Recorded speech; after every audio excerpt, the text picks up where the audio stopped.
Le Limbourg est situé dans le nord-est de la Belgique, dans le cœur historique de l'Europe, aux frontières de la Hollande et de l'Allemagne.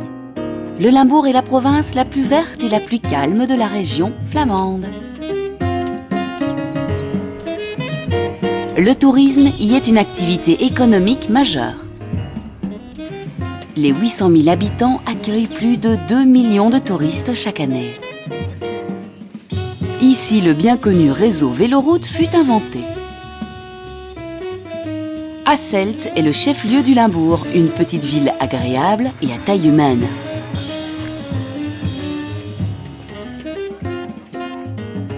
Tongres, quant à elle, est la plus vieille ville de Belgique avec un passé gallo-romain très riche et un héros vainqueur des troupes de Jules César, Ambiorix. Saint-Trond, enfin, compte plus de 250 monuments et paysages protégés. Mais la ville est aussi le centre fruticole de Belgique. Ici s'épanouit le verger du pays. Pommes, poires et cerises qui côtoient de jolis châteaux. Les Limbourgeois vous souhaitent la bienvenue. Aujourd'hui, nos pas nous mènent dans le pays de Meuse, le Maasland, le berceau du plus grand port fluvial intérieur de plaisance d'Europe. Sa principale ville est Maaseik, Maas, la Meuse et Eik, le Chêne. Une ville de 25 000 habitants, surtout reconnue pour être le berceau familial des célèbres peintres primitifs flamands, les frères Van Eyck, Jean et Hubert, érigés ici en véritables symboles de la ville. Jean et Hubert Van Eyck seraient nés à Maaseik. En tout cas, divers éléments élimineraient entre autres la ville de Maastricht, concurrente à la paternité. Les Van Eyck, comme leur nom l'indique, ne proviendraient-ils pas tout naturellement de Eyck? Pas si simple que ça. Colette nous a proposé de lire une preuve irréfutable. Dans un coffre-fort de la ville de Maaseik dort depuis 400 ans un livre d'une grande rareté, celui de Karel van Mander. Karel van Mander était un artiste peintre, écrivain également. Il publie ce livre en 1604, 4 ans après la ville l'a acheté, pour conserver donc un souvenir. Il est important parce que Karel van Mander parle de la vie de grands peintres, entre autres de Jan et Hubert Van Eyck. Et la ville de Maaseik est forte comme le Chêne près de la Meuse, c'est un peu sa devise, mais elle est aussi très fière du fait qu'elle soit la ville natale des frères Van Eyck. Mais il faut aussi pouvoir le prouver. Et ici, nous avons une preuve noir sur blanc qui date de vers environ 1600 du fait que les frères Van Eyck donc sont de la ville de Maaseik. Alors, quelle est cette preuve? Eh bien voilà, le titre d'un des chapitres est, c'est de l'ancien néerlandais, Het leven van Jan en Ubrecht van Eyck, broeders en schilders van Maaseik. Ceci est déjà une preuve. Plus loin, ils disent, heeft den milden hemel met een vriendelijk geneigd toevloeien in der natuur ons deelachtig gemaakt, de hoogste ere in de schilderkunst, want dat de vernuftige Grieken, Romeinen, nog andere volken nooit, hoezeer zoekende, gejoond is geweest te vinden, dat heeft tevoorschijn gebracht den vermaarden Kempens Nederlander Johannes van Eyck, welken is geboren geweest tot Maaseik op de heerlijke rivière de Maas. Donc ceci est encore une preuve, et en plus Karel van Mander fait l'éloge de l'œuvre de Jan van Eyck, donc c'est vraiment un trésor pour la ville de Maaseik. Une chose est certaine, c'est que Van Eyck était un génie. On le découvre dans l'église des Capucins où a pris place le musée qui lui est consacré. Voici les reproductions grandeur nature de toutes ses œuvres disséminées dans les plus grands musées du monde. Et croyez-nous, il n'y a pas que le célèbre agneau mystique qui repose à Gand. On dit qu'il est un génie parce que tout d'abord il a peint des portraits qui sont très beaux. On parle du vérisme de Jan van Eyck, donc il peint des portraits comme si c'était presque une photo d'identité. Il ne peint rien à l'arrière, ces fonds sont toujours foncés, comme ça votre regard va de suite vers le visage du portraité. Ensuite, Van Eyck a appliqué la perspective atmosphérique. Ce n'est pas une perspective mathématique comme les Italiens connaissaient à cette époque, mais une perspective en fait à vol d'oiseau. On a l'impression de très grande distance grâce à la façon dont il peint les paysages.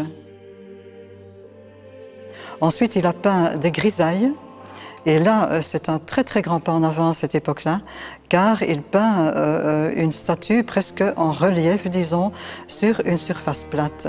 Van Eyck était un miniaturiste et il a peint énormément de détails. Si on agrandit une de ses peintures, eh bien, on reste bouche bée à voir donc les détails qu'il a peints. On retrouve chaque fois des choses que l'on n'avait pas encore vues, donc c'est presque un miracle, disons, ce qu'il a fait. Ensuite, c'est un des premiers peintres qui signe certaines de ses peintures avec une devise. Donc il écrit « Als ich kann », donc il est assez humble, il dit qu'il fera son possible en d'autres mots. Mais sa devise comporte des lettres de l'alphabet grec, ce qui prouve que c'était un homme érudit également. Reprenons la promenade depuis la Grand Place pour profiter de l'architecture mosane des 32 maisons datant du XVIIe et du XVIIIe siècle, classées et récemment restaurées. L'une d'elles passe pour être le plus remarquable bâtiment de tout le Limbourg, la maisonnette à façade étroite de nos Hautes-Salles. Ancienne maison du maréchal Ferrand, 2 mètres de façade seulement. En 1684, 180 maisons de Mazeik sont ravagées par un incendie.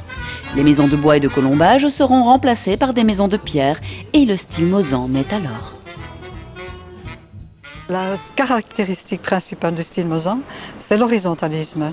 Contrairement au style gothique qui allait aussi haut que possible vers Dieu, ici on a les pieds sur terre. Ça commence à Florence, tout le monde le sait, la Renaissance. Et ici ça arrive beaucoup plus tard, mais les toits en selle, eh bien on tourne la maison et c'est le long côté de la maison qui vient à la rue. Vous voyez toutes donc les lignes horizontales sur la façade. Maintenant, ce qui donne une belle couleur à ces maisons sont les matériaux qu'on employait pour les construire. Nous avons la brique qui se faisait ici dans la région, qui est rouge ou brune. La pierre de taille, signe de richesse. Il y a un proverbe en néerlandais qui dit « Die mensen zijn steenrijk », ça veut dire riche comme de la pierre. Si on pouvait mettre de la pierre de taille sur sa façade, c'est qu'on était riche, un signe de richesse. Et ensuite, le troisième matériau, c'est le tuffeau, qui venait du Sint-Petersberg à Maastricht ou de la région de Visé. Cette pierre jaune est très friable. Alors, évidemment, nous avons les fenêtres avec des meneaux, fenêtres plombées, n'est-ce pas, comme des vitraux, munis dans la partie inférieure de volets de chêne et bien entendu la pierre de façade où l'on retrouve le nom de la maison et un dessin pour les analphabètes qui ne savaient pas lire. On trouvait même parfois des masques, c'est que cette maison fut probablement habitée jadis par un médecin ou un pharmacien. Il aurait placé des masques d'arabe sur sa façade pour informer le kidam de la bonne connaissance de son métier. Les commerçants arabes ayant introduit en Europe leur savoir en pharmacopée, venus de Perse, d'Inde ou de Chine.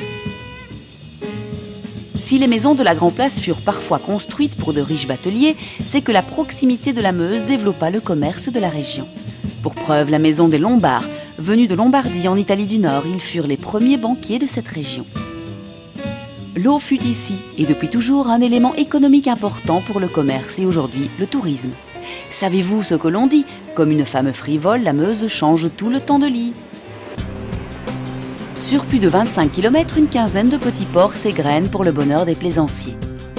Le tout réuni formerait le plus grand port fluvial intérieur de plaisance d'Europe. Plus de 10 000 bateaux profitent aujourd'hui de tous les bras d'eau de la Meuse. Ici, plus de 300 hectares de terre étaient jadis exploités pour y extraire le gravier. Cette exploitation intensive s'arrête peu à peu, laissant des carrières qui se remplissent d'eau et forment des lacs, des plans d'eau, des ports, autant de terrains de jeu. Toute la région a obtenu plusieurs années consécutives le drapeau bleu écologique, la récompensant pour ses efforts de protection de la nature. Les familles peuvent profiter de tout l'environnement aquatique, naviguer, faire du sport, comme du ski nautique. Il y a aussi toutes les facilités pour apprendre tous ces sports grâce à la présence du Sporta. Et puis, un bateau, c'est tellement agréable de partager ça en famille. Et personnellement, je trouve aussi que notre port de plaisance est dans un décor magnifique. Nous n'avons aucune entreprise, aucune usine dans le voisinage. C'est vraiment un clos très vert. Jadis, un bac servait à faire la jonction entre les rives. Aujourd'hui, les cyclotouristes l'empruntent pour rejoindre les centaines de kilomètres de pistes cyclables dans cette région de la Meuse. Hop! On reprend sa bicyclette pour se rendre à la terrasse du Lewerik, l'un des 147 Fitz cafés du Limbourg, des cafés vélos spécialement conçus pour les cyclistes. Le vin de Karl s'y marie très bien avec les poissons de la région, tout droit sortis de la Meuse bien sûr, comme le sandre très répandu dans les assiettes. Nous continuons notre route jusqu'au petit village de Neerouteren. L'eau est ici une force active, le moulin assis en est une preuve. Le moulin date de 1545, du temps de Charles Quint. Il servait à faire de l'huile de colza et à partir de 1914, les propriétaires du moment en ont fait un moulin pour scier le bois. Il est resté en activité jusqu'en 1953. Ensuite, il a subi une importante restauration. Aujourd'hui, il tourne, mais uniquement pour le bien des touristes et pour moi, comme hobby. Et la roue continue de tourner invariablement depuis des siècles selon un mécanisme simple mais ô combien astucieux, qui n'est pas actionné par le bras de l'homme, mais par la force de l'eau qui en est le moteur. Et si les crues sont basses, point de travail, si les eaux sont hautes, il pourrait devenir dangereux.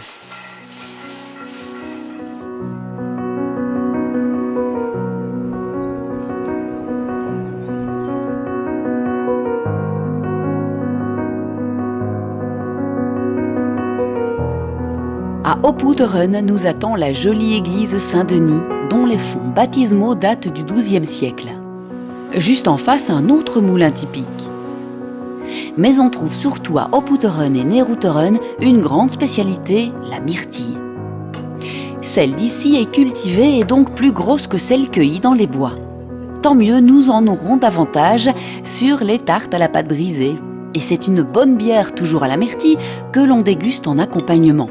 À moins que votre préférence n'aille vers un petit verre de liqueur. Et oui, il n'y a pas que de l'eau qui coule à Maaseik. Alors dépêchez-vous, enfourchez vos bicyclettes et rejoignez-nous à Maaseik. Le temps vous paraîtra bien court.